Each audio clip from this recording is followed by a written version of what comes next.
Assalamualaikum warahmatullahi wabarakatuh. Waalaikumsalam warahmatullahi wabarakatuh.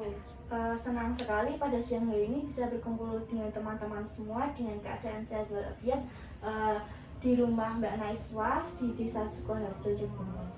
Perkenalkan, nama saya Tiara Nitasari. Saya merupakan mahasiswa di Universitas Asia Surakarta. Mohon izin pada siang hari ini saya akan melakukan penyuluhan kesehatan yang berjudulkan yaitu penyuluhan kesehatan TB paru. Pasti teman-teman sudah mengetahui tentang TB paru, tapi untuk mengetahui informasi lebih dalam tentang TB paru, saya akan memberikan penjelasannya. Apakah diizinkan? Ini terdapat PowerPoint-nya. Kemudian untuk leafletnya ini nanti tolong dibaca. Bisa dibuka.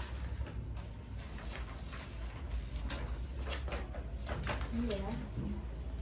Saya akan langsung menjelaskan saja. Yang pertama yaitu pengertian tuberkulosis atau TBC paru.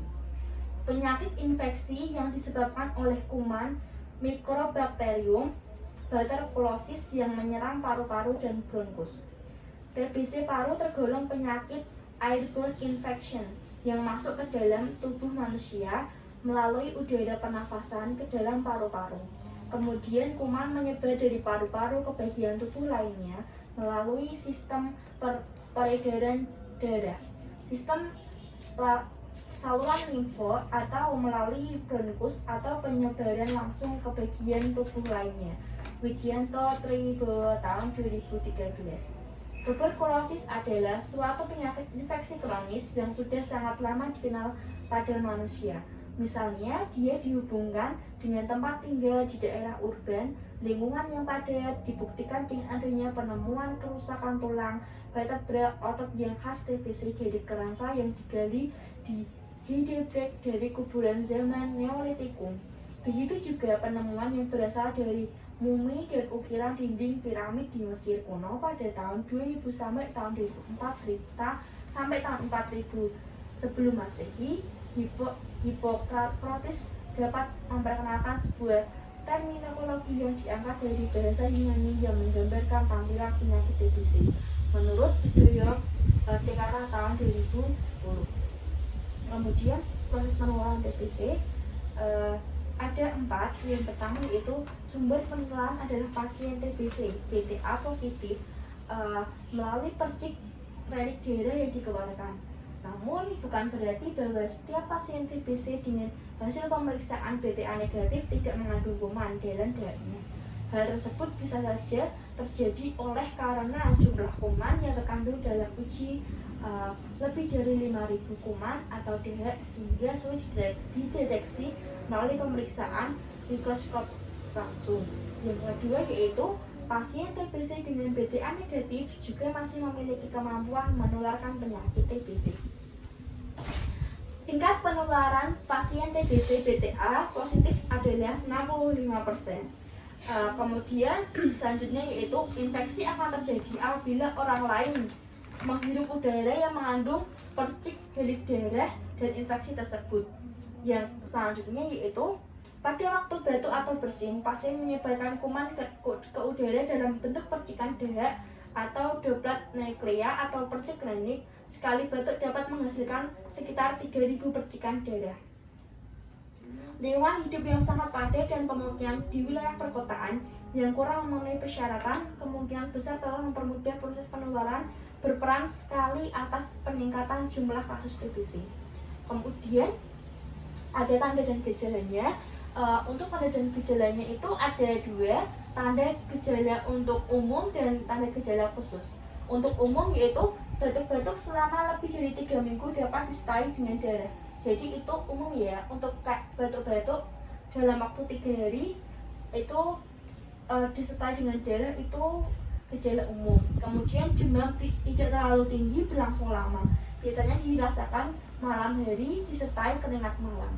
Selanjutnya yaitu penurunan nafsu makan dan berat badan. Kemudian perasaan tidak enak atau lemas. Kemudian gejala khususnya tergantung dari organ tubuh mana yang terkena. Bila terjadi sumbatan dengan bronkus, saluran yang menuju ke paru-paru akibat penekanan kelenjar getah bening yang membesar akan menimbulkan suara mengi, suara nafas melemah yang disertai sesak. Kalau ada cairan di rongga pleura pembungkus paru-paru, dapat disertai dengan keluhan sakit dada. Dan selanjutnya, bila mengenai tulang, maka akan terjadi gejala seperti infeksi tulang yang pada suatu saat dapat membentuk saluran dan bermuara pada kulit di atasnya. Pada muara ini akan keluar cairan nanah. Selanjutnya, pada anak-anak dengan mengenai otak atau lapisan pembungkus otak dan disebut sebagai meningitis radang selaput otak, gejalanya adalah demam tinggi. Selanjutnya, saya akan menjelaskan tentang ini ada pengobatan tuberkulosis. Pengobatan tuberkulosis dilakukan dengan prinsip-prinsip seperti berikut. Yang pertama, OAT harus diberikan dalam bentuk kombinasi beberapa jenis obat dalam jumlah khusus dan dosis tepat sesuai dengan kategori pengobatan. Jangan gunakan OAT tunggal atau monoterapi. Pemakaian OAT kombinasi dosis tetap OAT KDT lebih menguntungkan dan sangat dianjurkan. Untuk menjamin kepatuhan pasien menelan obat, dilakukan pengawasan langsung yaitu DOT, Directly Observed Treatment, oleh seorang pengawas menelan obat PMO. Kemudian pengobatan TBC dilakukan dalam 2 tahap yaitu intensif dan lanjutan. Untuk tahap awal yaitu intensif, pada awal pasien mendapat obat seperti HERI dan perlu diawasi secara langsung untuk mencegah terjadinya resistensi obat. Yang selanjutnya yaitu pengobatan tahap intensif tersebut apabila diberikan secara tepat, biasanya pasien menjadi tidak menular dalam waktu kurun 2 minggu. Kemudian sebagian besar pasien TBC BTA positif menjadi BTA negatif atau konversi dalam 2 bulan. Selanjutnya yaitu tahap lanjutan. Pada tahap lanjutan, pasien mendapat obat lebih sedikit, namun dalam jangka waktu yang lama. Selanjutnya, tahap lanjutan penting untuk membunuh kuman persister sehingga mencegah terjadinya kekambuhan. Selanjutnya untuk pencegahan TBC, yang pertama yaitu oleh penderita dilakukan dengan menutup mulut sewaktu batuk dan membuang darah tidak sembarang tempat. Jadi untuk penderita TBC itu lebih baik kalau batuk langsung ditutup, lebih baik menggunakan masker. Kemudian kalau batuk itu jangan di sembarang tempat karena TBC itu dapat menular. Oleh masyarakat dapat dilakukan dengan meningkatkan dan terhadap bayi harus diberikan vaksin BCG. Jadi untuk nanti kalau kita sudah mempunyai anak jangan lupa divaksin BCG. Kemudian oleh petugas kesehatan dengan memberikan penyuluhan tentang penyakit TBC antara lain gejala, bahaya dan akibat yang ditimbulkan. Seperti yang saya lakukan ini merupakan salah satu pencegahan dari TBC.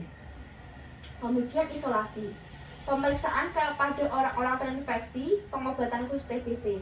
Pengobatan mondok di rumah sakit hanya bagi penderita yang kategori berat, yang memerlukan pengembangan program pengobatannya karena alasan-alasan sosial, ekonomi, dan medis untuk tidak dikendaki pengobatan jalan.